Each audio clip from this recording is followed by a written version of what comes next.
हमारी कोशिश ये थी कि 2500 किलोमीटर का हमारा बॉर्डर है अफगानिस्तान के साथ। हमारे ताल्लुकात अच्छे होंगे तो ये जो 3 किस्म के दहशतगर्द पाकिस्तान में ऑपरेट कर रहे थे, BLA, TTP और फिर आइसिल, तो हमारी कोशिश ये थी कि हम उनके साथ अगर वहां स्टेबल गवर्नमेंट आ जाए तो पाकिस्तान बच जाता है दहशतगर्दी से। दुनिया को बताया कि अफगानिस्तान की स्टेबिलिटी जरूरी है। उसके बाद बदकिस्मती से रजीम चेंज आ गई और हमारी गवर्नमेंट को हटाया गया।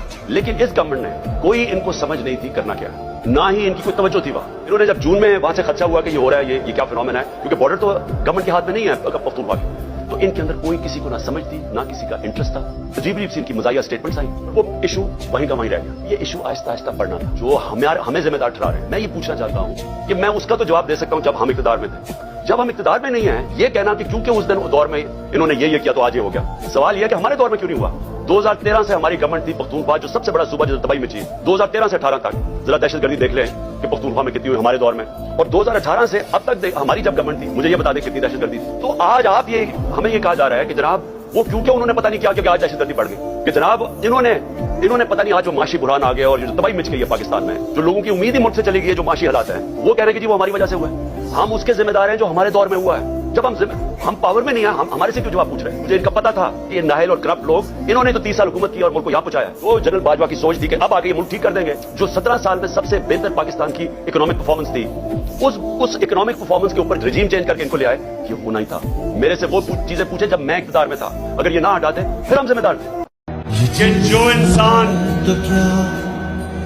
जो इंसान हार नहीं मानता उसको हार हरा नहीं सकती। One is the Holy Quran and then the other is the personality of the Prophet, peace be upon him. Unfortunately, when either the Quran or the Prophet, peace be upon him, they are ridiculed,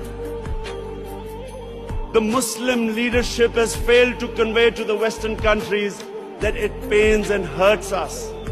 That inshallah the time is coming where in the Muslim world we should have democracies rather than dictators and kings running Muslim countries who do not represent the Muslim public opinion.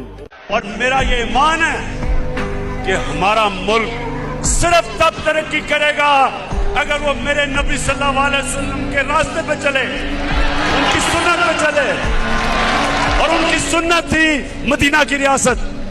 तो सबसे पहले इंसानियत का निजाम जिसमें हमारे में रहम हो, हम बजाय अमीर को अमीर करते जाएं, हम अमीर से टैक्स इकट्ठा करके अपने गरीब लोगों को ऊपर उठाएं।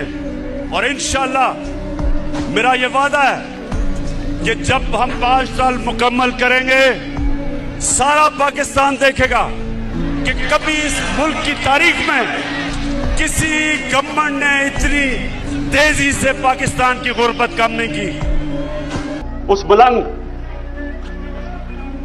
जिले शाह से जो इन्होंने किया, यानी मैं तो सोचता हूं इन लोगों को खौफ खुदा नहीं है कि एक ऐसा आदमी जो जिसने कभी जिंदगी में सोए प्यार के उसकी जिंदगी में था ही कुछ नहीं, उसके ऊपर जो तशद्दुद किया गया। सिर्फ आप पोस्टमार्टम रिपोर्ट देख लें उसकी कि उस आदमी से, उस बेचारे दरवेश से इन्होंने किया क्या।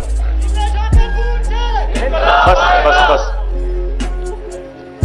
पोस्टमार्टम रिपोर्ट देखें कि उसका सर फाड़ दिया, उसका स्कल तोड़ दिया, उसका जिगर इन्होंने क्या मारा उसको कि वो सारा अंदर से इंटरनल ब्लीडिंग, उसकी स्प्लीन फट गई, उसके प्राइवेट पार्ट्स के ऊपर तशद्दुद किया, उसकी कमर पे मारा। यानी कौन से लोग ये कर सकते हैं इंसानों पे। और फिर ये बेगैरत IG को शर्म नहीं आई और अपने साथ बिठा के झूठ बोलता है कि जी एक्सीडेंट में मर गया हो।